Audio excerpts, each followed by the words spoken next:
ಮೈಸೂರಿನ ಚಾಮುಂಡಿ ಬೆಟ್ಟದಲ್ಲಿ ಕೆಲವು ಕಿಡಿಗೇಡಿಗಳು ಮಾಡಿದಂತಹ ಅನಾಹುತಕ್ಕೆ 35 ಎಕರೆಯಷ್ಟು ಅರಣ್ಯ ಸಂಪತ್ತು ಬೆಂಕಿಯಲ್ಲಿ ಸುಟ್ಟು ಭಸ್ಮ ಆಗಿದೆ.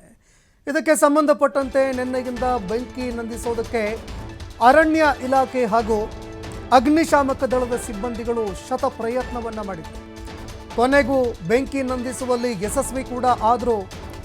ಆದರೆ ಒಟ್ಟು 35 ಎಕರೆಯಷ್ಟು ಅರಣ್ಯ ಪ್ರದೇಶ ಬೆಂಕಿಯಲ್ಲಿ ಸುಟ್ಟು ಭಸ್ಮ ಆಗಿದೆ.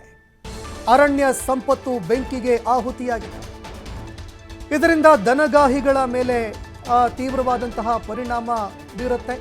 ಅರಣ್ಯ ಇಲಾಖೆಗೆ ದನಗಾಹಿಗಳ ಮೇಲೂ ಕೂಡ ಅನುಮಾನ ವ್ಯಕ್ತವಾಗ್ತಾ ಇದೆ. ಸುದ್ದಿಗೋಷ್ಠಿಯಲ್ಲಿ ಅರಣ್ಯ ಅಧಿಕಾರಿ ಬಸವರಾಜ್ ಅವರು ಮಾಹಿತಿ ಕೊಟ್ಟಿದ್ದಾರೆ.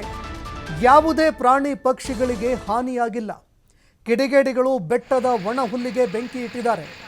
ಹೀಗಾಗಿ ಈ ಕಿಡಿಗೇಡಿಗಳ ಪತ್ತೆಗೆ ಈಗ ಟವರ್ ಲೊಕೇಶನ್ಗಳನ್ನು ನಾವು ಸಂಗ್ರಹಣೆ ಮಾಡ್ತಾ ಇದ್ದೀವಿ.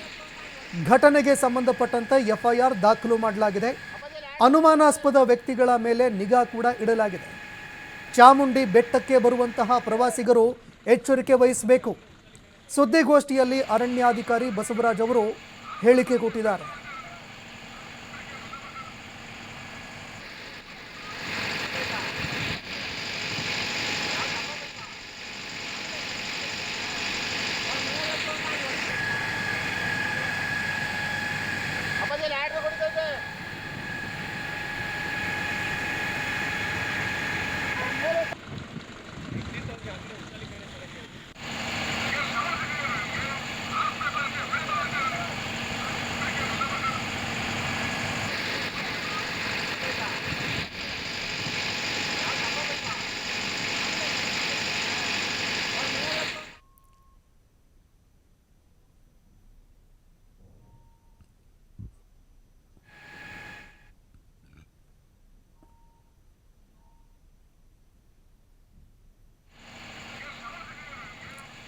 ಇನ್ನು ದೃಶ್ಯಾವಳಿಯಲ್ಲಿ ನೋಡ್ತಾ ಇದ್ದೀರಿ, ಮನುಷ್ಯನಿಗೆ ಸಾಮಾಜಿಕ ಕಾಳಜಿ, ಕಾಮನ್ ಸೆನ್ಸ್ ಅನ್ನುವಂಥದ್ದು ಇರಬೇಕು, ಬಹಳ ಮುಖ್ಯ ಅನ್ನುವಂಥದ್ದು ಯಾಕೆ ಅನ್ನುವಂಥದ್ದು ಇದರಿಂದ ಗೊತ್ತಾಗುತ್ತೆ. ಒಂದೆಡೆ ಪರ್ಯಾವರಣದಲ್ಲಿ ಅನೇಕ ರೀತಿಯಾದಂತಹ ಬದಲಾವಣೆಗಳಾಗ್ತಾ ಇದೆ. ಭೂಕಂಪ, ಮತ್ತೊಂದು ಕಡೆ ಪ್ರಳಯ, ಸಾಕಷ್ಟು ಪ್ರಾಕೃತಿಕ ವಿಕೋಪಗಳು ಎದುರಾಗ್ತಾ ಇದೆ. ಈ ನಡುವೆ ನಮ್ಮ ಪ್ರಕೃತಿಯನ್ನು ರಕ್ಷಣೆ ಮಾಡಿಕೊಳ್ಬೇಕಾಗಿರುವಂಥದ್ದು ನಮ್ಮ ಜವಾಬ್ದಾರಿ. ಆದರೆ ಅದಕ್ಕೆ ವಿಪರೀತವಾಗಿ ಮತ್ತಷ್ಟು ಆ ಪ್ರಕೃತಿಗೆ ಹಾನಿ ಮಾಡುವಂತಹ ಕೆಲಸಕ್ಕೆ ಕೆಲವು ಕಿಡಿಗೇಡಿಗಳು ಮಾಡುವಂತಹ ಅನಾಹುತ ಎಷ್ಟು ಭೀಕರವಾದಂತಹ ಪರಿಣಾಮವನ್ನು ಬೀರಬಹುದು ಅನ್ನುವಂಥದ್ದಕ್ಕೆ ಈ ಘಟನೆ ಸಾಕ್ಷಿ.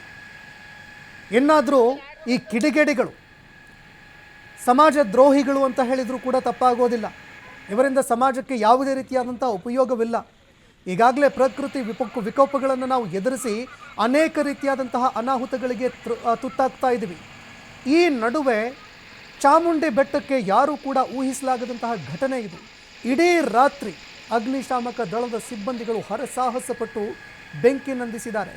ಕಾಡು ಪ್ರಾಣಿಗಳು, ಕಾಡಿನ ಸಂಪತ್ತನ್ನು ಉಳಿಸೋದಕ್ಕೆ ಅಂತ ಹರಸಾಹಸ ಪಟ್ಟಿದ್ದಾರೆ.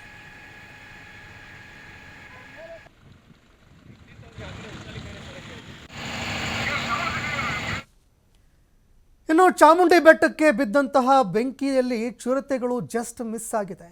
ಬೆಂಕಿಯ ಕೆನ್ನಾಲಿಗೆಯಿಂದ 2 ಚಿರತೆಗಳು ಮತ್ತು ಮರಿಗಳು ಜಸ್ಟ್ ಮಿಸ್ ಆಗಿದೆ ಅನ್ನುವಂತಹ ಮಾಹಿತಿಗಳು ಲಭ್ಯವಾಗಿದೆ.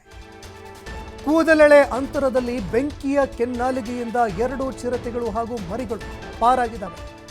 ಒಂದು ವೇಳೆ ಬೆಂಕಿ ಏನಾದರೂ ಮತ್ತಷ್ಟು ಧಗಧಗಿಸಿ ಹೊತ್ತಿ ಉರಿದು ಏನಾದರೂ ವ್ಯಾಪಿಸಿಕೊಂಡಿದ್ದೇ ಆದರೆ 2 ಚಿರತೆಗಳು ಮತ್ತು ಮರಿಗಳು ಈ ಬೆಂಕಿಯಲ್ಲಿ ಸುಟ್ಟು ಕರಕಲಾಗ್ತಾ ಇತ್ತು.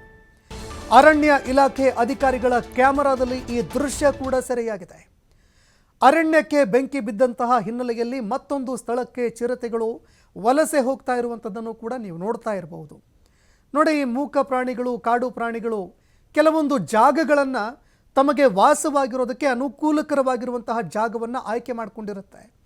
ಇದೇ ಸಂದರ್ಭದಲ್ಲಿ ಬೆಂಕಿ ಬಿದ್ದಂತಹ ಸಂದರ್ಭದಲ್ಲಿ ಎಷ್ಟು ಸಮಸ್ಯೆಗಳಾಗತ್ತೆ ಅನ್ನುವಂಥದ್ದಕ್ಕೆ ಇದು ಉದಾಹರಣೆ. ಯಾಕಂದರೆ ನಾವು ಮನುಷ್ಯರು, ನಮಗೆಲ್ಲರಿಗೂ ಕೂಡ ಗೊತ್ತಾಗುತ್ತೆ ಇದು ಬೆಂಕಿ, ಆ ಕಡೆ ಹೋದರೆ ಬೆಂಕಿಯಿಂದ ತಪ್ಪಿಸ್ಕೊಳ್ಬಹುದು ಅಂತ.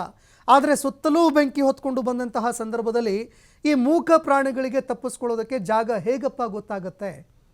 ಚಿರತೆಗಳು ಜಸ್ಟ್ ಮಿಸ್ ಆಗಿರುವಂಥದ್ದು, ಕೂದಲೆಳೆ ಅಂತರದಲ್ಲಿ ಪಾರಾಗಿರುವಂಥದ್ದು ಈಗ ಏನು ಅರಣ್ಯ ಇಲಾಖೆ ಅಳವಡಿಕೆ ಮಾಡಿರುವಂತಹ ಕ್ಯಾಮರಾದಲ್ಲಿ ಸೆರೆಯಾಗಿದೆ. ಬೆಂಕಿ ಹೊತ್ಕೊಂಡಂತಹ ಸಂದರ್ಭದಲ್ಲಿ 2 ಚಿರತೆಗಳು ಹಾಗೂ ಮರಿಗಳು ಅಲ್ಲಿಂದ ಪಾರಾಗಿ ಅಲ್ಲಿಂದ ತಪ್ಪಿಸ್ಕೊಂಡು ಬೇರೆಡೆಗೆ ಬಂದು ವಿಶ್ರಾಂತಿಯನ್ನು ಪಡೆದುಕೊಳ್ತಾ ಇರುವಂತಹ ದೃಶ್ಯ CCTVಯಲ್ಲಿ ಸೆರೆಯಾಗಿದೆ, ಕ್ಯಾಮರಾದಲ್ಲಿ ಸೆರೆಯಾಗಿದೆ. ಅದನ್ನು ನೀವು ಕೂಡ ನೋಡಬಹುದು. ಅದಕ್ಕೆ ಸಾಮಾಜಿಕ ಪ್ರಜ್ಞೆ ಎಲ್ರಿಗೂ ಕೂಡ ತುಂಬ ಇರಬೇಕು. ಯಾಕಂದರೆ ಪರ್ಯಾವರಣ ಎಷ್ಟರ ಮಟ್ಟಿಗೆ ಈಗ ಪ್ರಕೃತಿ ವಿಕೋಪಗಳಿಗೆ ಕಾರಣವಾಗ್ತಾ ಇದೆ ಅನ್ನುವಂಥದ್ದು ಎಲ್ರಿಗೂ ಗೊತ್ತಾಗದ ಏನು ಹೊರತಾಗಿಲ್ಲ. ಆದರೆ ಈ ನಡುವೆ ನಮ್ಮ ಮೇಲೂ ಕೂಡ ಜವಾಬ್ದಾರಿ ಇರುತ್ತೆ.